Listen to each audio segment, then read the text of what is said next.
Good evening, everyone. My name is Itunolua, and it is a pleasure to be here this evening. And this session is a live session on the Commonwealth Shared Scholarship. And joining us today will be Mr. Babajide Macaulay. Good evening, sir. Yeah, good evening, Flourish. It's a pleasure to meet you. All right, good evening, sir. Thank you very much. It is actually a pleasure to have you here today, and we are pretty much sure that the people that are watching this live are going to learn a lot from you, sir. Yeah, thank you. Thank you for having me again. Yeah. All right, sir. So before we go on, everyone would love to know who our guest for today is. So I'll be reading a short bio on our guest speaker for today. So Dr. Macaulay is a native of Lagos State, Nigeria, an academic, educational consultant, and entrepreneur. He is a 150 Fellow of the Royal Commonwealth Society, non-resident Fellow of the Nigerian Global Affairs Council, a 2021 Carrington Youth Fellow, and a 2022 Open Africa Fellow. He holds a bachelor's degree with first class honors in biology from the Federal University of Technology, Accra, in 2010. Then went on to win the highly prestigious Commonwealth Scholarship twice. First, the Commonwealth Shared Scholarship in 2012 to fund his master's degree, distinction in sustainable environment.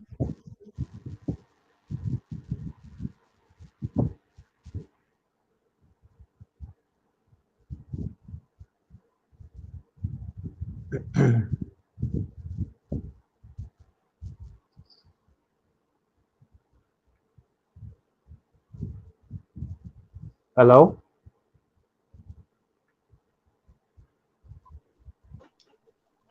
Hello? Hello, sir. Can you hear me, sir? Yeah, I think we lost you there. Oh, I'm very sorry, sir. Can you hear me now? Yes, I can hear you. All right, sir. Can I continue? Yes, please. All right. Third, the Commonwealth Distance Learning Scholarship in 2024 to pursue a master's degree in carbon management at the University of Edinburgh, United Kingdom. He currently lectures in the Department of Biology, Environmental Biology, and Public Health Unit at the Federal University of Technology, Akure, where he teaches fundamental biology and environmental sustainability courses to undergraduate and master's students respectively. In 2018, Dr. Macaulay founded Illumania, an online educational consulting outfit where it provides a wide range of academic support to students, graduates,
The facility is expected to be sited in Lagos due to the amount of waste generated. I'm pretty sure bio of our speaker today has proved that he is a knowledgeable person and the right person to be invited for this event this evening. So we welcome you again, Mr. Babajide. Thank you very much for coming. Yeah, thank you very much, Itno. Thank you for having me. All right, Yeah, it's a pleasure to have you here, sir. So I actually believe that we should make use of the day, sir. sorry, I didn't get that. Okay, I said move on to the business, sir. Okay, yeah, sure, sure.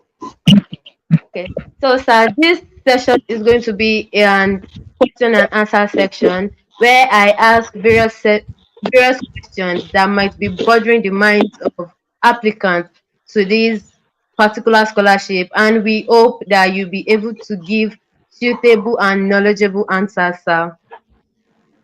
Yes, I hope so as well.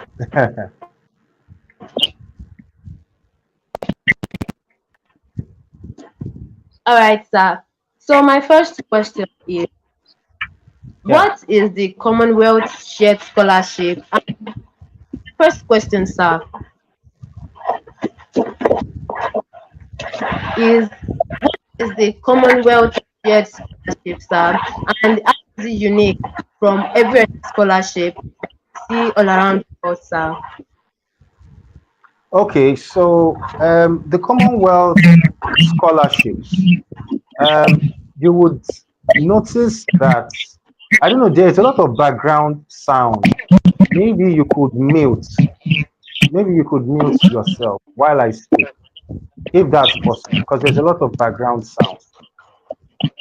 And I don't know where that is coming from. Oh, all right, sir, I'll do that. All right, sir, I'll do that. Okay, thank you. So, the Commonwealth scholarship, you would realize that anytime you see the Commonwealth scholarship, it's always having a letter S in front of it. It's Commonwealth scholarships with an S. Now, the reason for that is because there are more than one Commonwealth scholarships. So the Commonwealth Shared Scholarship is actually one of 7 different types of Commonwealth scholarships. Let me just tell you the 7 of them. So we have the Commonwealth Master Scholarship. Okay, we have Commonwealth PhD Scholarship. We have now the Commonwealth PhD. There are 2 types. There is the Commonwealth PhD for least development countries. That's those from low-income countries like Nigeria. In fact, most of the countries in Africa and Asia, they are all in the least developing countries category of the Commonwealth PhD scholarship. The second one is Commonwealth PhD scholarship, but this one is targeting um, high income countries, and it's called Commonwealth PhD scholarship high income countries categories. For this one, we are talking about um, Western countries that were colonized by the UK, Canada, Australia, right? These are the ones that can apply for the Commonwealth PhD scholarship, high income countries. And we also have the Commonwealth Distance Learning Scholarship. Now, just as the name implies, distance learning, that means it's going to be done virtually.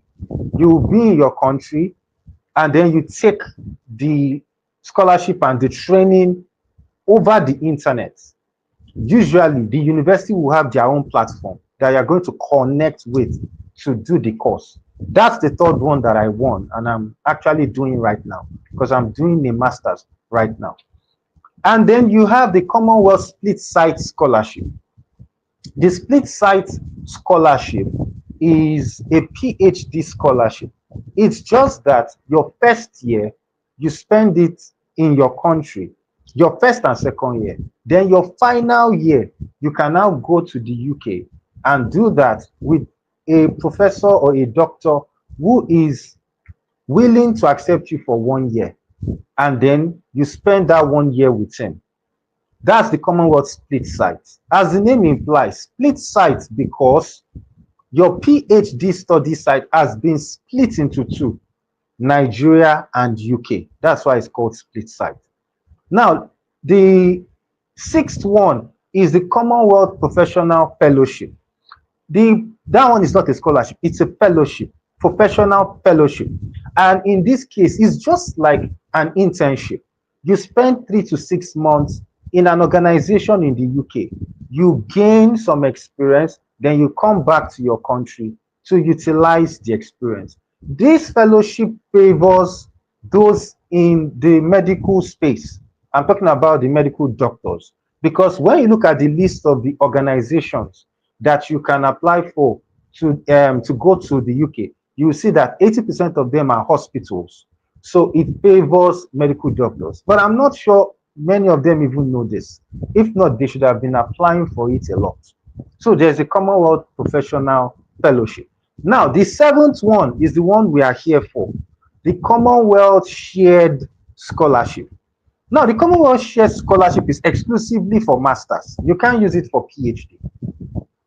And it covers every cost, from your visa fees to your medical fees to your insurance to your flight fees.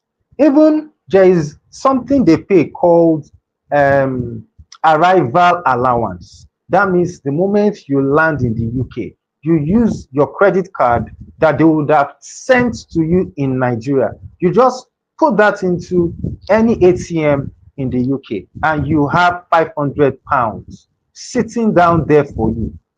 I don't know whether it is still £500, but at the time I did my PhD, it was £500. You have £500 just sitting down for you to utilize, just because you have arrived. It's not even your stipend. Your stipend for that month is still going to be paid. I was paid £1,200 in a month, and it's different from the £500 that I got just because I arrived. Okay, so it's a very mouth-watering scholarship that covers everything. I mean everything. Then, apart from the fact that it's for masters, it is also for, it encourages, look, I would say this, if you are in STEM and you are a female and you have a first class, I encourage you to apply for Commonwealth Shared Scholarship. The reason is because they have a very soft spot for females, STEM, first class. You combine those three, Commonwealth is waiting to embrace you. It doesn't mean that you must have a first class to win Commonwealth. I'm only telling you that they have a soft spot for this demography with this combination of qualifications. Once you know anyone with these three, tell them to apply for Commonwealth, because I'm certain that they will get it. So this is one of the best scholarships in the world. It's funded by the UK government. All the universities you can apply for are in the UK, but there is a list that you must select these schools from. There is also a list that you must pick the courses from. So you can't just start picking any course that you like. They have a list and you must pick from their list. So let me just stop there, because if you don't stop me, I'll keep talking. But that's it for the Commonwealth Shared Scholarship. Yeah.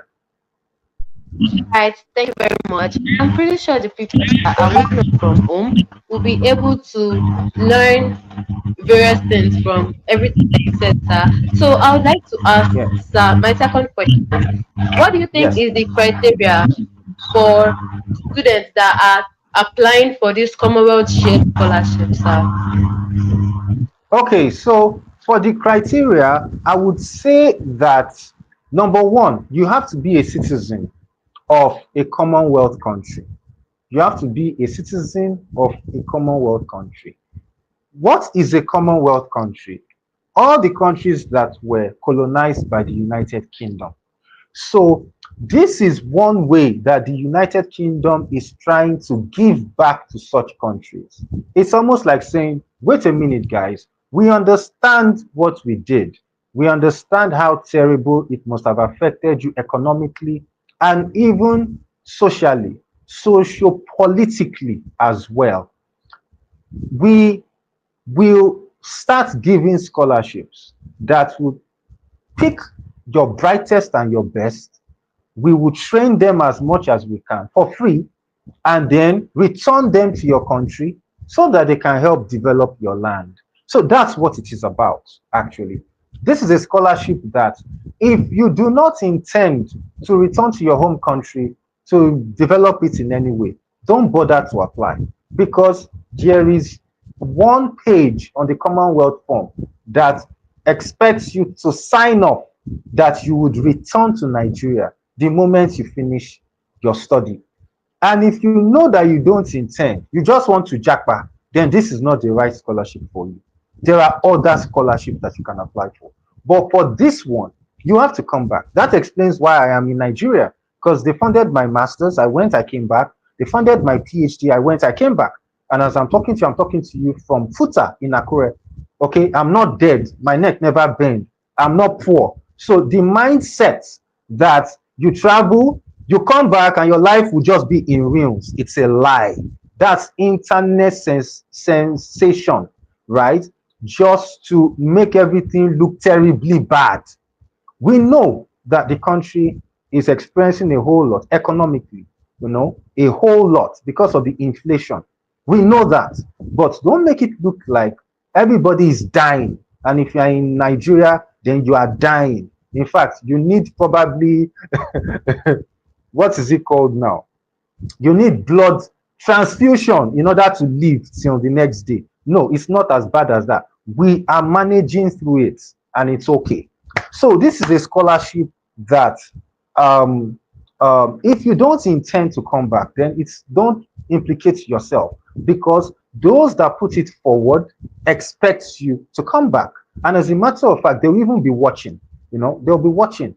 Like myself, after watching me for a while, they contacted me and had an interview with me and asked me, so we see you've gone back and you've been doing so much. So tell us how you do. And they did that interview with me. And the beginning of this year, it was published and people saw it by the Commonwealth. And in fact, my story was added onto the reports they submitted this year to the UK government to encourage them to keep funding the scholarship. Because look, the UK government can easily stop if they realize that you're not achieving the goal, the objective of the scholarship is not met. They can stop and say, what is the point? They are running away and they're not going back to change anything. So let's just stop. But I thank God there are people that still come back, e.g., myself, and they can use our stories to encourage the UK government to keep funding it. So I'm proud to tell you that my story was one of those they sent in this year to tell the government that these guys are going back home and they are being very useful to their countries. Please continue to fund. So they can now put out money in the next budget for the FCDO to fund the CSC so that the CSC can continue to take young people like you. Okay, so apart from being a resident of a Commonwealth country, you should also be resident in that country when you are applying. So let me explain properly. So this is, I am a Nigerian, but I need to be in a Commonwealth country when I am applying, because it is possible that I travel a lot. But at the time I'm applying, I need to be in a Commonwealth country. Okay, so that means if I'm in a country like Germany, I can't apply. So take note of that. Take note of that. And they can trace your IP address. So take note. No matter where you are, if you begin to lie, they can trace your IP address. Now, should not have spent more than 1 year in a developing country. The person should not have spent more than 1 year in a developing country, which means, let's say that I decided I went to France, I went to Germany, but I didn't stay more than a year. Then I came back to Nigeria. That's okay. But they don't want someone that is already living in Germany. It's like you are living there, then you ran down to Nigeria. The moment they check from your background and they see that you've stayed abroad for more than a year, they won't select you. So take note, the person cannot spend more than 1 year in a developing country. Also, the person must have a minimum of 2-1. Minimum of 2-1. And what's 2-1? Second class degree upper division. Second class degree upper division. That's a 2-1. Or a 2-2 plus masters.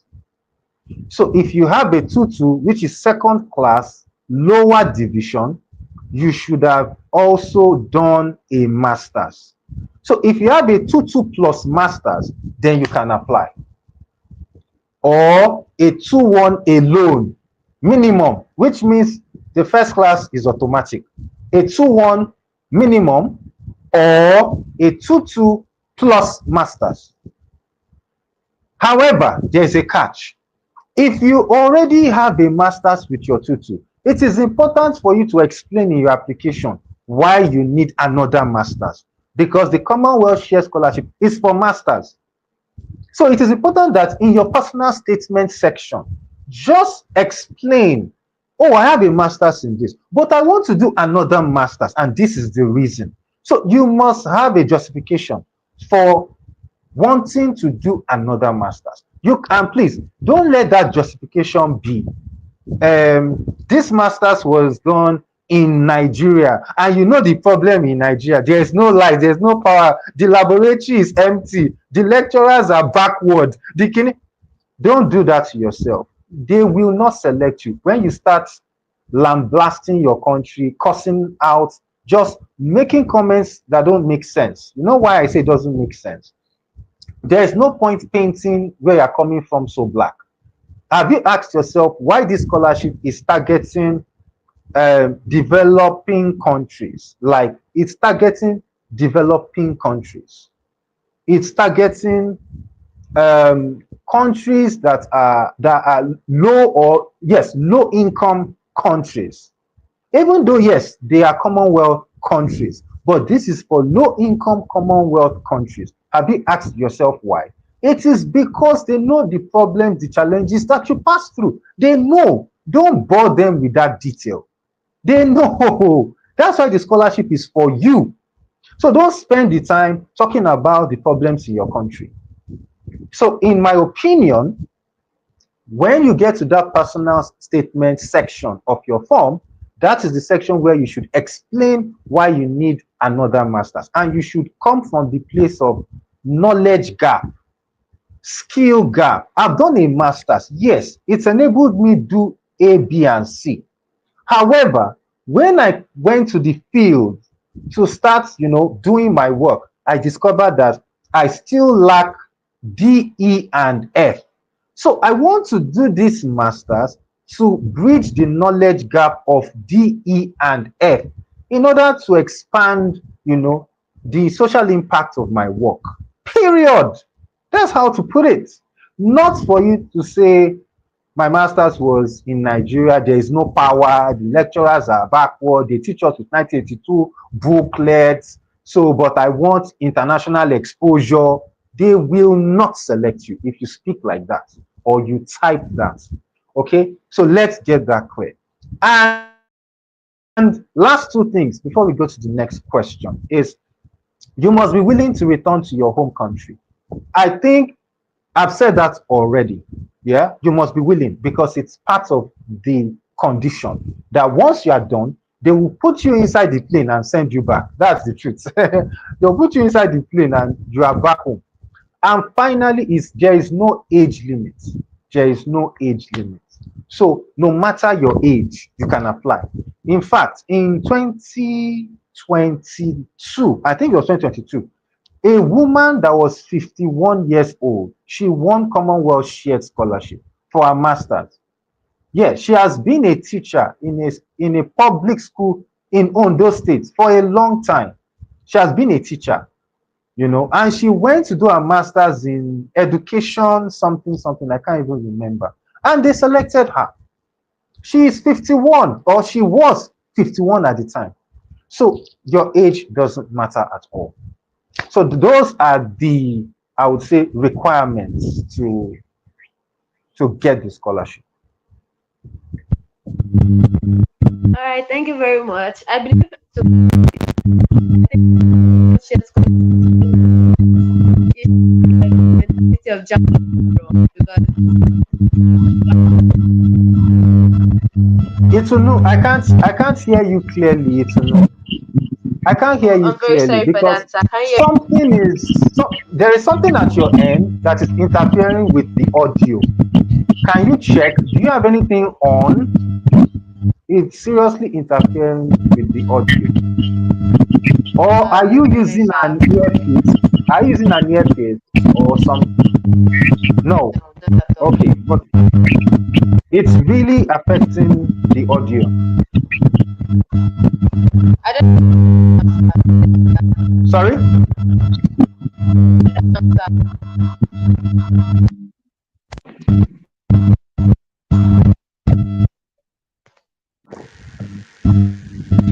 Hello?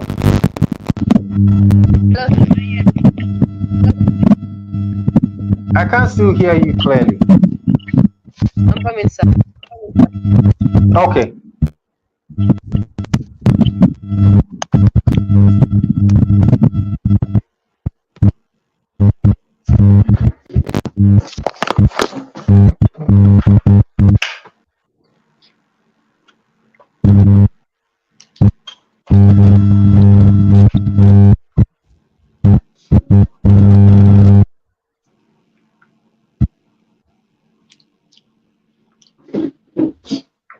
Hello?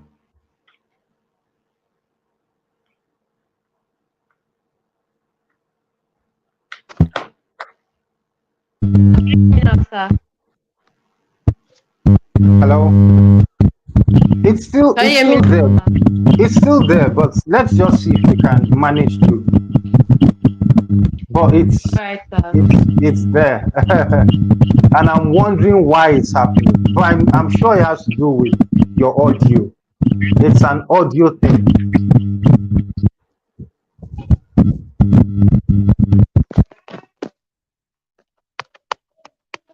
Is it better, sir?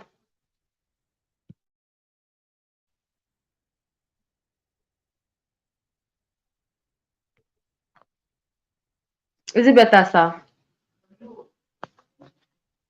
You're muted.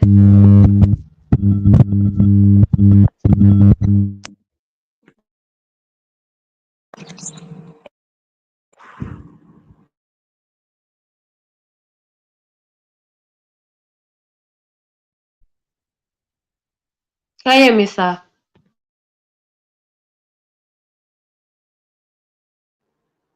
Hello? Hello? Hello, sir. Can you hear me? Yeah. Wait. Can you hear me right now? Sir? Can you hear me? Yes, I can hear you, sir. Oh, it's still there. I'm trying to see what is really going on, but it's still there. Anyway, let's see. Let's just continue. Yeah, let's just continue. Interruption, sir. No, it's okay. It's okay. Yeah, so let's go to the next question. Yeah. Let's move on to the next question. Okay, sir. For the sake of the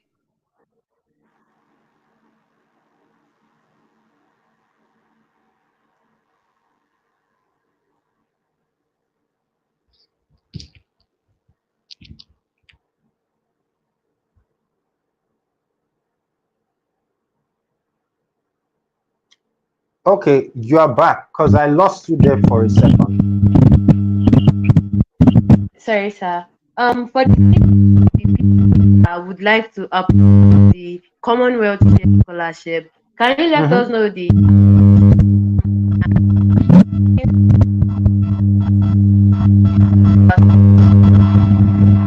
Oh boy.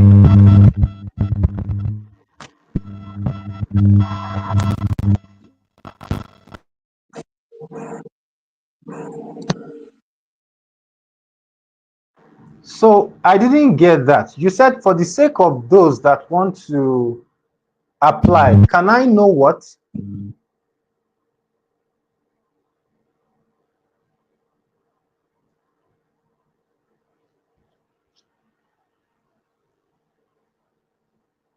Can you? Yes, I can hear you. What did you say? You said for the sake that, or All for the right, sake of the sir. I people that want to asked. apply.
I'm sorry for the break in transmission, sir.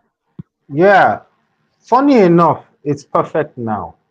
Did you like go out and come back in? Like, what did you do? No, I think Wh- the issue was with the network. Oh, I see. But I think it's far better now. I can't hear those sounds anymore. So yeah, let's just go on. Yeah. So You were asking me that for the sake of those who want to apply. Of people that want to apply for the Commonwealth Shared Scholarship, can you Mhm. like let us know the application timeline and what they should avoid when applying for this scholarship, sir? All right. So application timeline. You would realize that there's a deadline for the scholarship to close December 16, and that's because it was open, I think, November 15. That's when it was open. So it only stays for a month. So by December 16, everything will close. So the application timeline is the moment it closes December 16, you won't hear anything for at least another 4 months. You should start expecting emails from the schools that you selected, maybe from, let me see, March, April, May. So from April, the first people that will be contacted are likely going to be those that they have served breakfast. So you likely get breakfast around April. Then the ones they've selected will likely be contacted around May. And then some universities might not contact you until around July. So between May and July, be expecting the outcome. And it will come as an email. Yeah, it will come as an email. Yeah, so that's it. That's the timeline. And then you'll be leaving the country September of next year. Some universities, their entry date or their start date is October. So between September and October, all of you will be gone. Fiam. Oh, and one more thing. If you are selected as a winner, you will also get a message from the British Council around September to come for pre-departure briefing. Pre-departure briefing. And then it's good that you attend because you'll be able to, meet other scholars like you and then start building your relationship with the British Council. So those are the timelines and those are the important dates that you should remember. What's the other question? I think uh, there's a question, please, that you asked me. I think there are about 2 or 3 questions.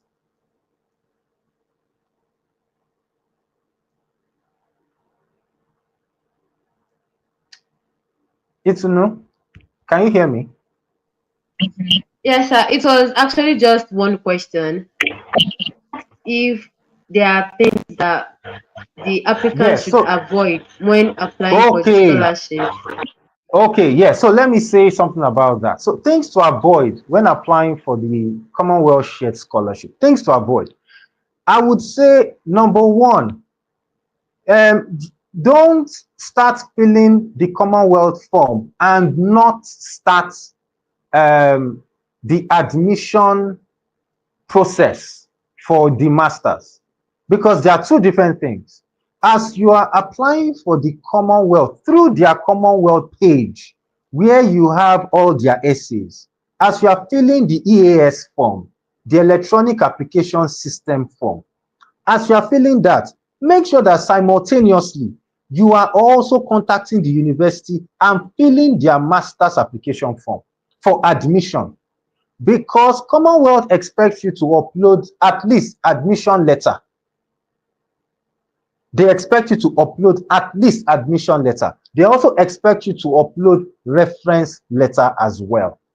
Before, they just need the email, the phone number, and some details of the referee. But today, they've changed the system. Now, it is you, the applicant, that will upload it. So it is good that you contact the referee on time so that the referee can give you the letter and then you can upload it on the Commonwealth platform. The good news is that to secure admission in UK schools doesn't take more than 2 to 3 weeks. 2 to 3 weeks. So if you have not already started applying for admission, better do it tonight, so that within the next 2 to 3 weeks, your admission letter will be ready, at least before 16th of December, because many schools in the UK, they are very fast. They are very fast, and they will give you your admission letter within 2 to 3 weeks. So those are, so one of, so as I was saying, the things that you should avoid is not, number one, delay in trying to apply for your master's admission. Don't delay. Do that like almost immediately. Another thing to avoid is um, copying and pasting. So let me say this. For some of you that you will be applying to different schools, you'll be doing different applications. Maybe you have the intention to submit up to 3 or 4 applications. Don't make the mistake of just copying and pasting, copying and pasting. Be sure that the courses are the same.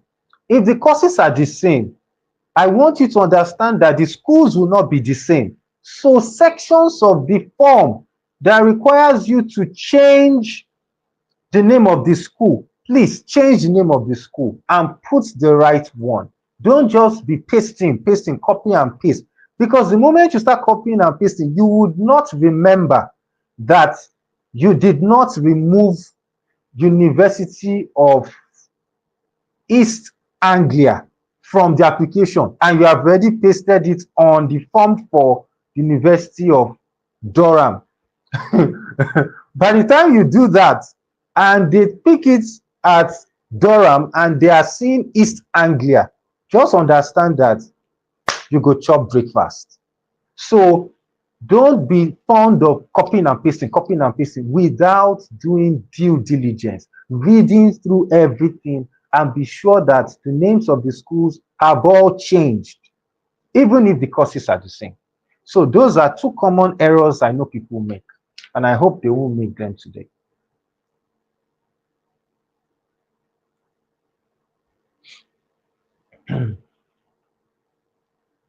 Yes, it's no, I'm done. We can move to the next question.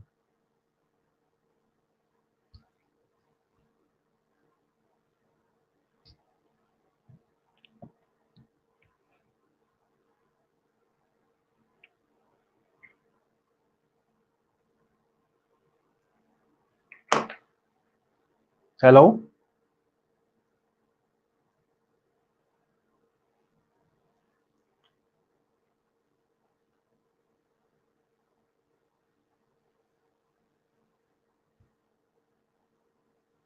Hello? Can you hear me?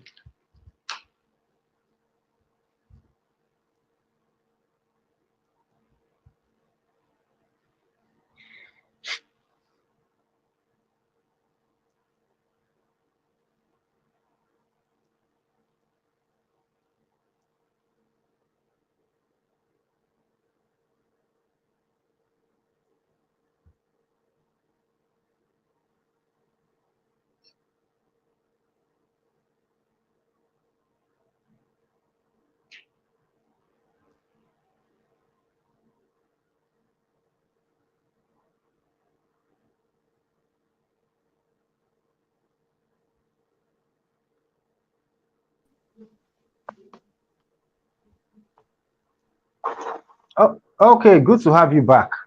I'm really sorry for the that's a Yeah, transition, no sir. problem. Yeah, I get you. Network issues. Yeah, you don't know when these things will happen. So yes, yes, I get you. Yes. All right, sir. Mhm. I think I lost you where you were talking about various things that you should avoid when applying for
Hello, sir. Yes, I can hear you. Yes. I All right, didn't sir. hear your Excellent. last question though. I was saying that you were talking about the things that applicants should avoid when applying for the scholarship. Hmm. You said that you lost me there.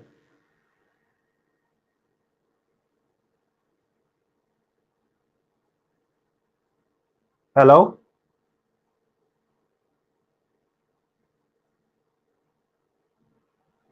Hello?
I'm really Hello? sorry for the constant break in network, sir. Yeah, no problem. It's like you've decided to change location.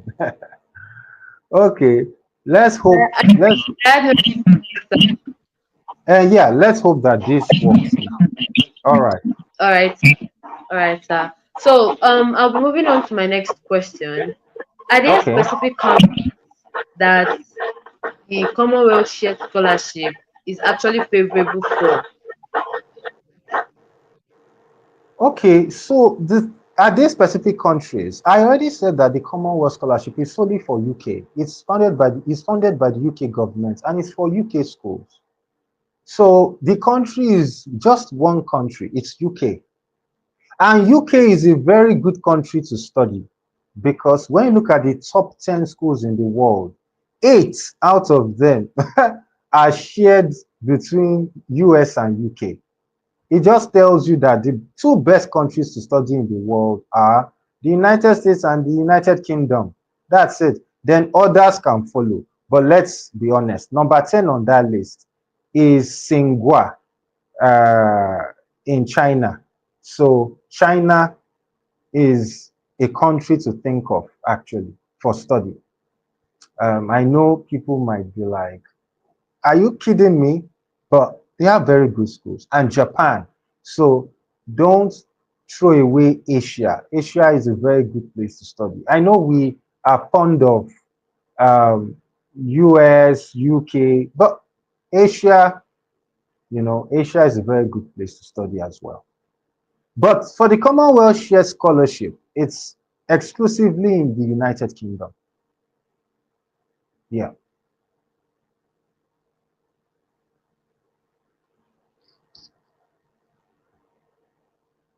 Itunu, can you hear me?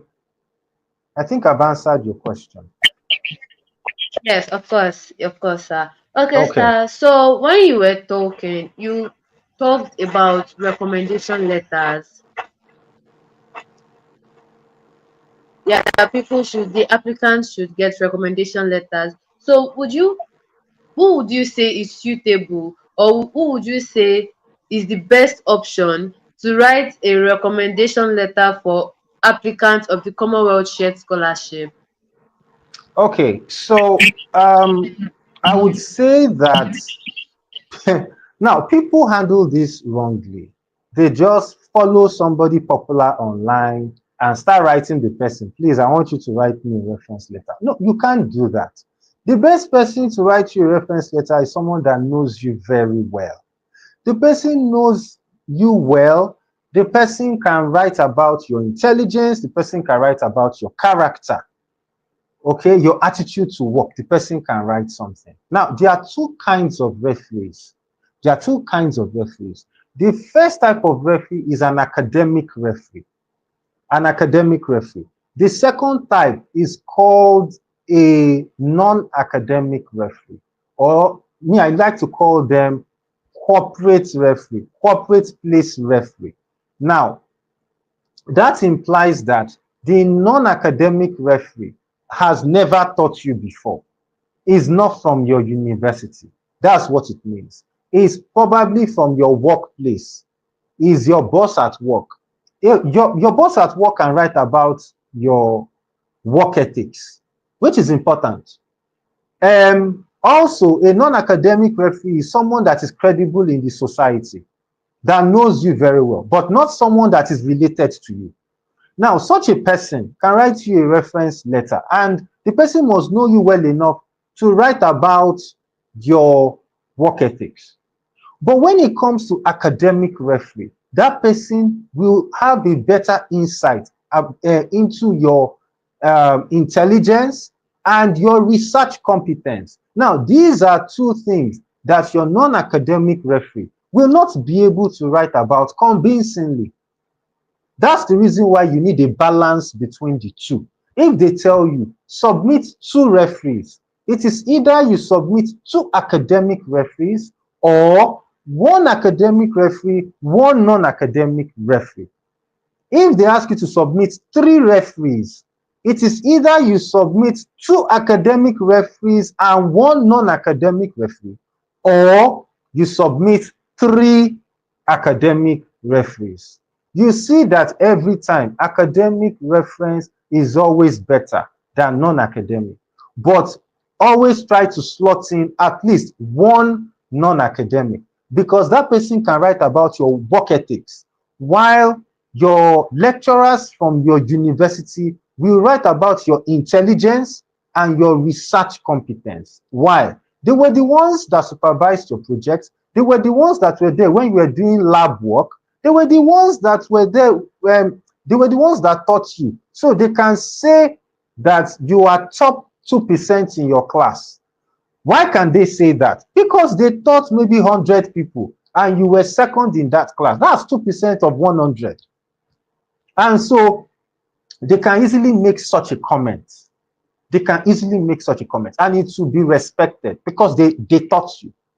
So it is good to have a balance between non-academic and academic referees. So that's my advice.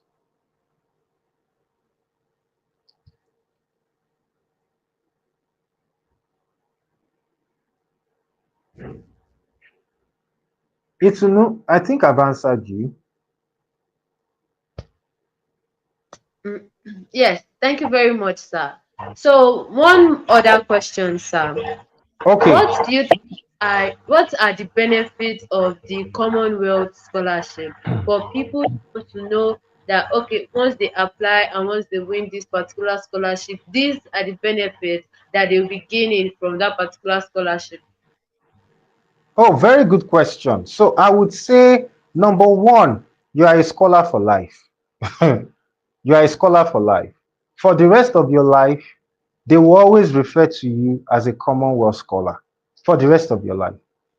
And you have the right to mention it in all your biographies, all your details. It will always be there. You are a scholar for life. That's the first thing. Secondly, is that um, it gives you an opportunity to travel to the UK almost like a special candidate. Let me explain that better. Let's assume that you have challenges getting visa, you have some challenges maybe with incomplete fund in your account. I have seen situations, in fact, I personally experienced the favor where the UK government, the UK embassy, okay, the UKBA, the UKBA will just like treat you like a special applicant. Why? Because you're a Commonwealth scholar. In fact, as much as possible, I doubt if they will ever deny you visa to the UK. I doubt if they will ever deny you visa to the UK because you are a Commonwealth scholar. It's almost like they treat you like you are a special breed. We've we've um, we've paid for your education before, and that is because we think you are special. We think you are a talent.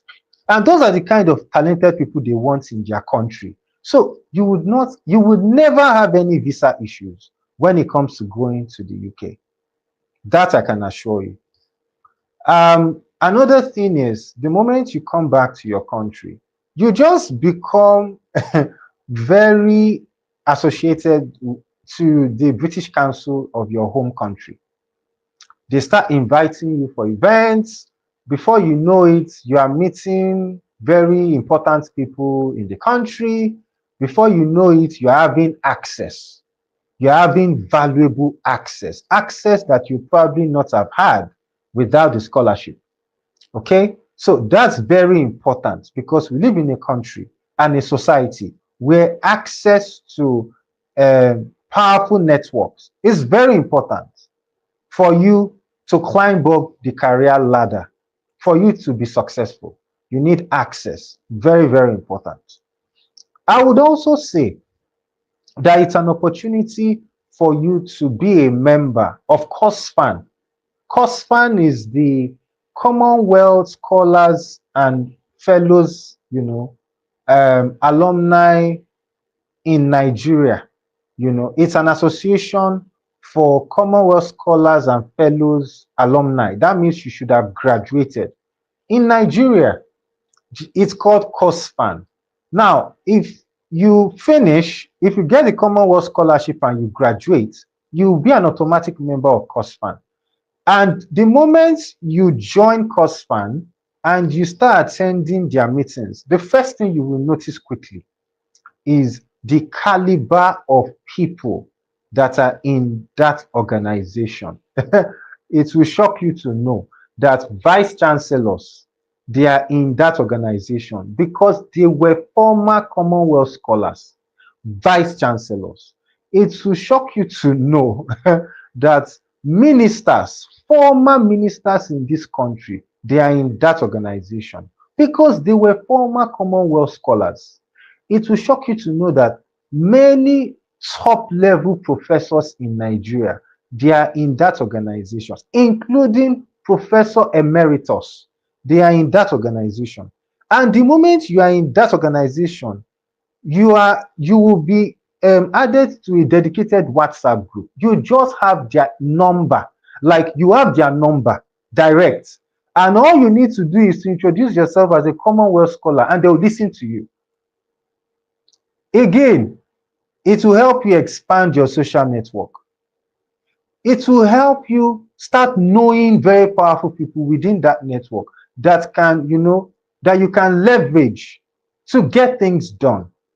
So by winning that scholarship, it's beyond the money that they pay you and the certificates that you get. The social benefits at the end cannot be put in monetary terms, can't be valued in monetary terms. It's invaluable. And these are opportunities that can potentially transform your life. For me, those are the things I'm enjoying the most from Commonwealth. The fact that Commonwealth recognizes me, at any time I can write them and they will answer me. The British Council recognizes me. Members of the British Council remember my name. If I walk in there, I get an embrace. The fact that I'm a very strong member of COSFAN, and most of the professors there have seen me working active. That just means that my social network is growing rapidly, all because I am a Commonwealth scholar. So it's beyond the money that they are paying you, it's beyond the certificate you get from the UK. It's even beyond the job opportunities that you get when you come back. For me, it is the other social sweet things that you have access to, exclusive groups that you suddenly just have access to, all because you are a Commonwealth scholar.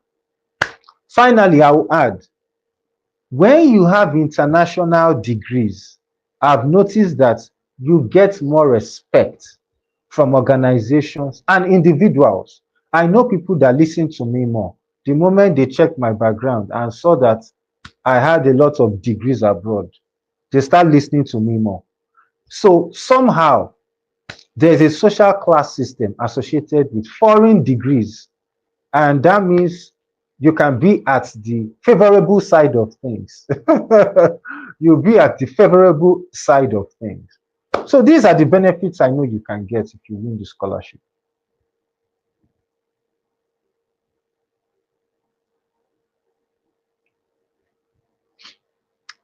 It's a no. I don't know if you are there. Did you hear me?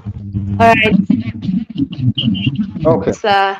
Thank you very much for that, sir. I believe you're people welcome. have learned about various ways of applying and then the importance of applying as well Yeah. as the benefits. I think if the benefit is entering my eyes, but then I've not gotten to that stage.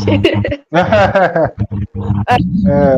it's actually yeah. So we have one more question, one more thing before we go, sir. Okay. What advice would you give to people out there that are considering applying for this scholarship? Because there are some people that they don't really know how to go about it. So, what advice would you give to them? Some people are discouraged because they feel maybe they won't actually win this particular scholarship. But I think that there is nothing impossible.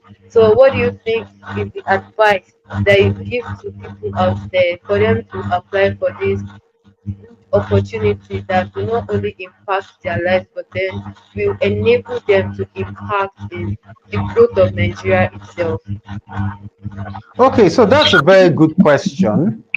But to tell you the honest truth, I would say that Mitunu, please, can you mute because I am echoing. All right, so I'll do that, sir. Okay, thank you. So that's a very good question. But then I would say this: if you don't apply because you are afraid that they may not pick you, then they will never pick you because you have not even given yourself an opportunity to be selected. Let me share this story with you before I go. I wasn't always a scholarship kingpin, the way some people used to call me. That I'm a scholarship kingpin. I don't win all the scholarship finish. Anyway, because I've won a total of 14 in the last 20 years. Now, I wasn't like that. Something happened to me. So what happened? What triggered these multiple scholarship wins? It was some years ago, 2004. 2004. I went to see a friend and just to greet him. And I saw him dressing up. Ah, bros, where did they go? He said, I have a scholarship exam I want to go and write. I said, and you don't even let me know. You for tell me now, make me self right. He said he got to know about it too late. I said, okay.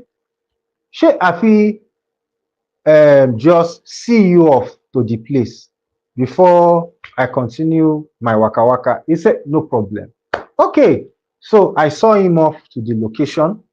I saw that people were writing down their names and going in. They were checking for their names and they were going in.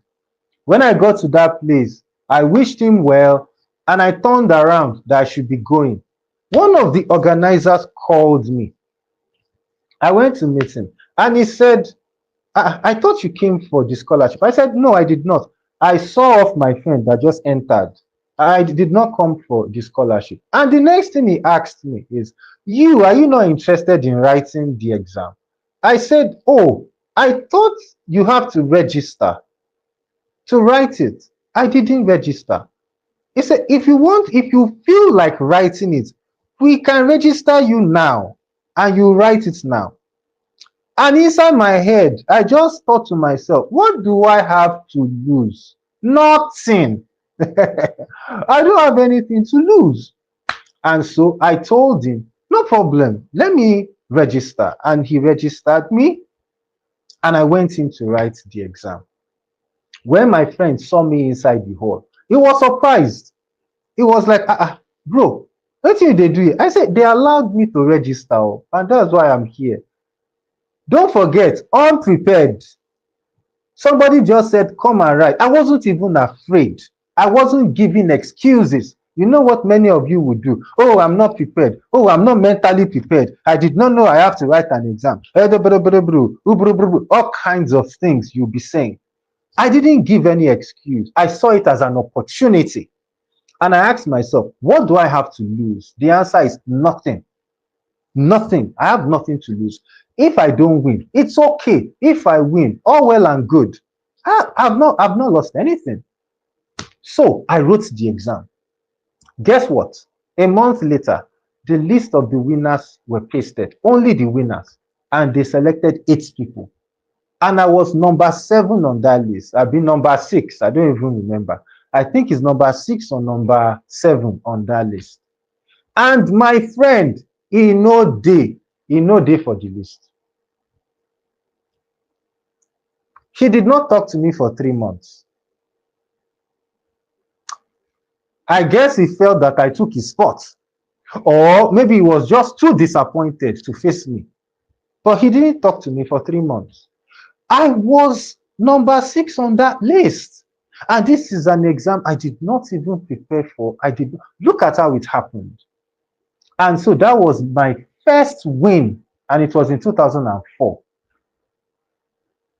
We are in 2024. That's 20 years ago. And in that 20 years, I have ended up winning 14 in total. So what turned me into a madman? Yes, madman in quotes, where I just did find scholarship, like say I want shoot gun. What turned me into a madman is the way I felt after winning that scholarship. I saw my name on number 6 and I couldn't believe it. Before that time, I was very ordinary. I didn't think highly of myself. I didn't think I was capable of winning anything. I didn't think there was anything special about me.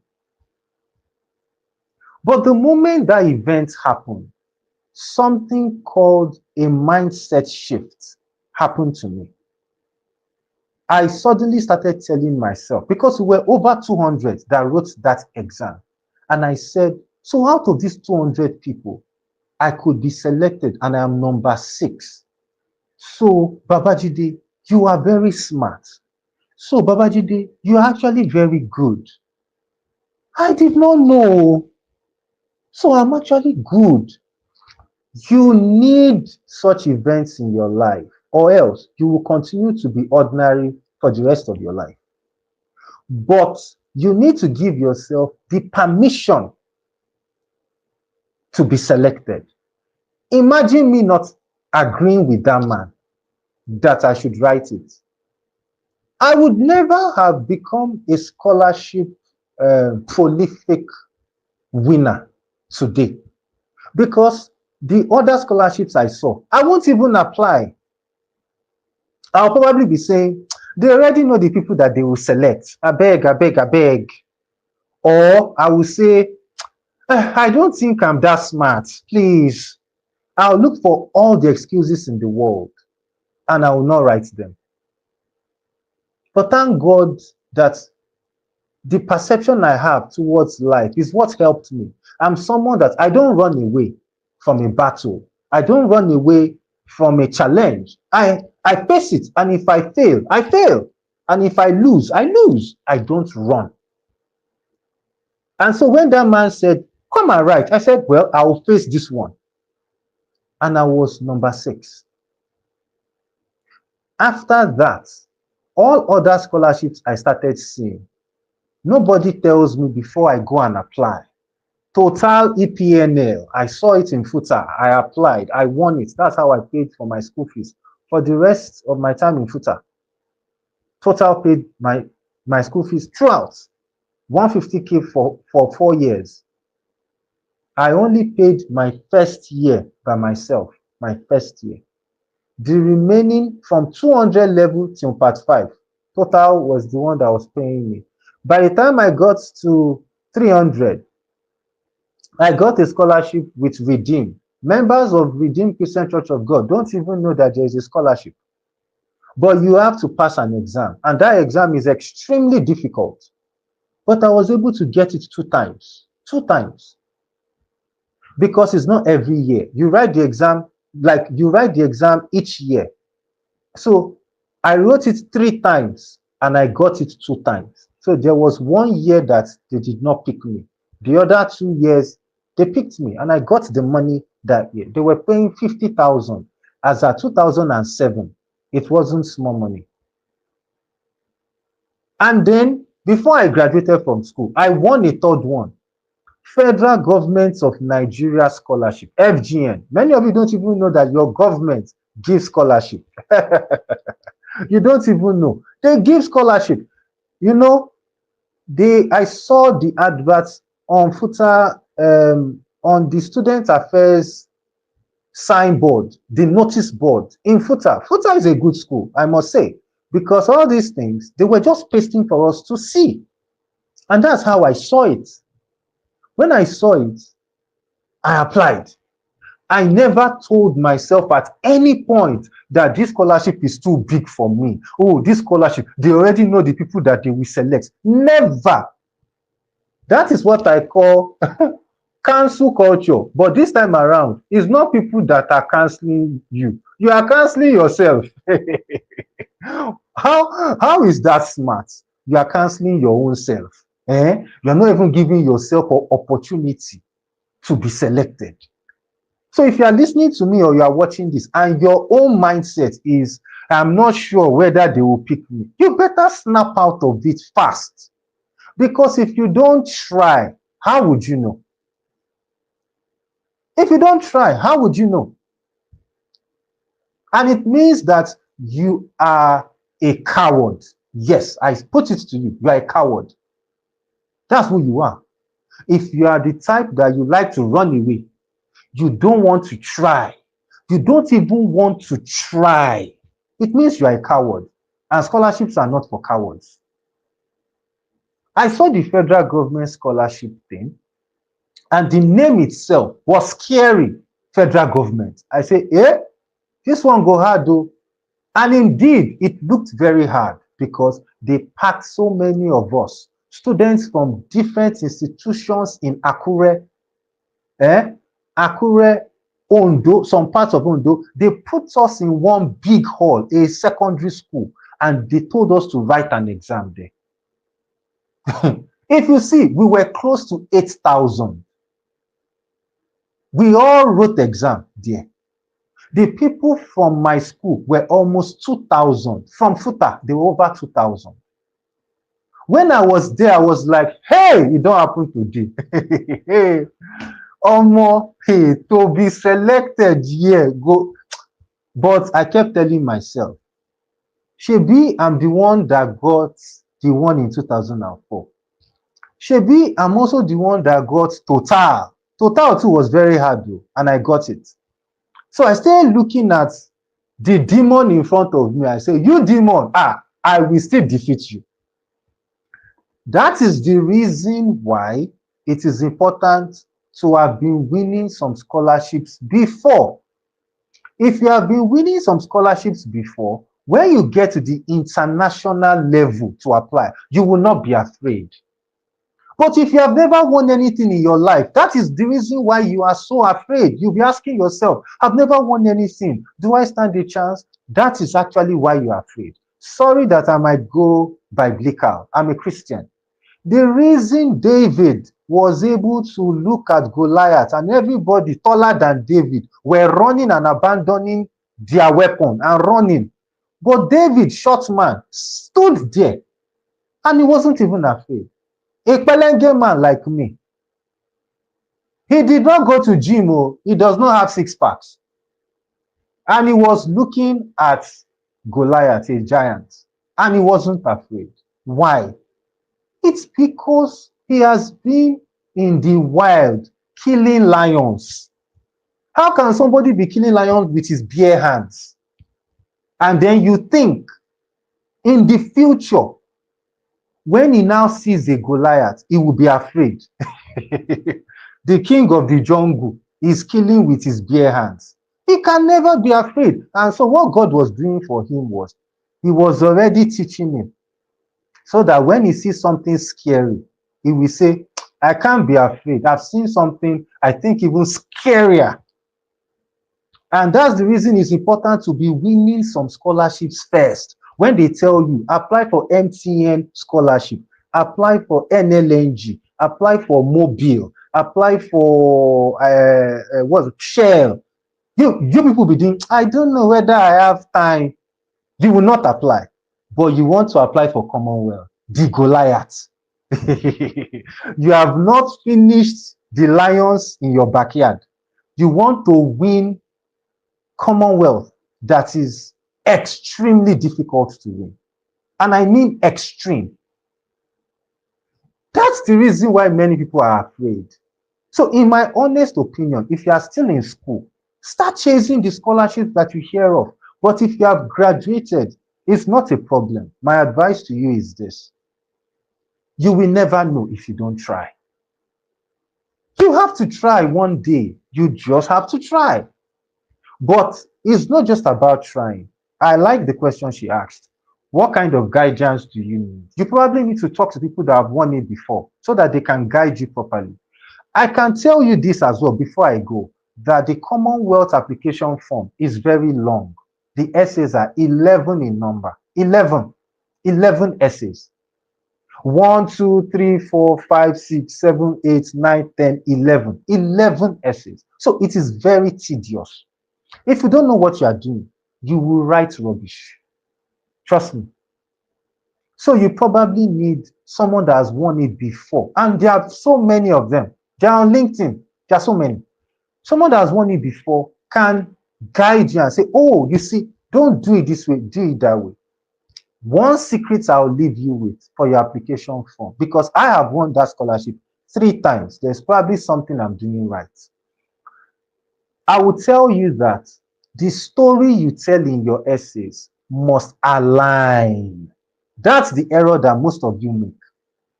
When they ask you a question, essay 1, and you are talking about your passion, and you are talking about blind people, yes, I want to assist blind people. Okay, they will ask you something related in essay 4. The next thing, you have left blind people alone. Now you are talking about deaf people. Deaf people, I want to help deaf people. In the same application, you have abandoned blind. You have moved to deaf. Now, essay 8, they will ask you something about your long-term goal. You will start again. This time around, crippled people. Crippled. I'm interested in crippled people. In the same application, they will just know that you are a scam. This person is a scam. This person doesn't understand what he's doing. That thing he said is passion, is no passion. Because if it is passion, it will be consistent. Blind people, essay 1. Blind people, essay 4. Blind people, essay 8. Blind people, essay 11.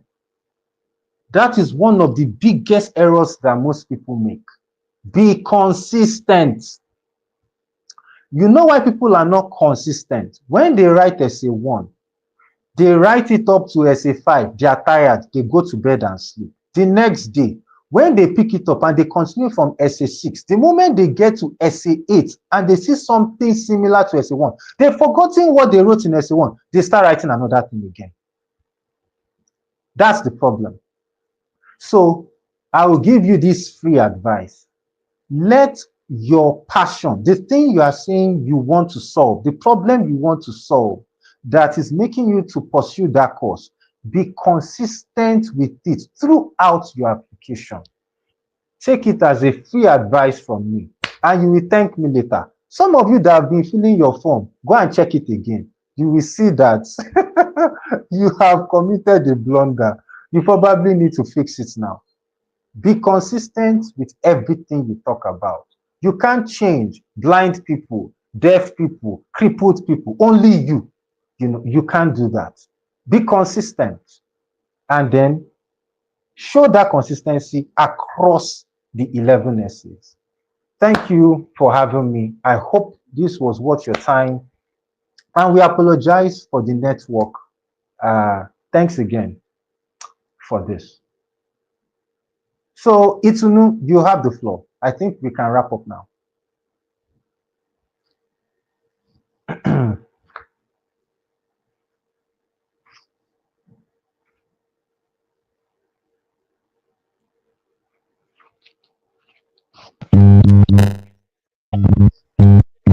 Okay, thank you very much, sir.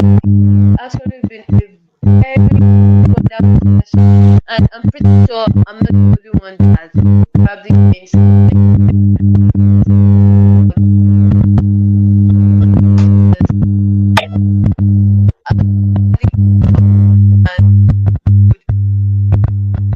Yeah, thank you for having me.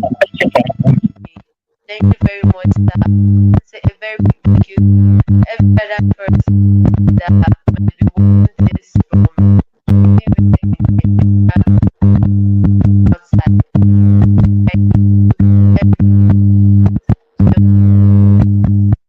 Parish of network is there for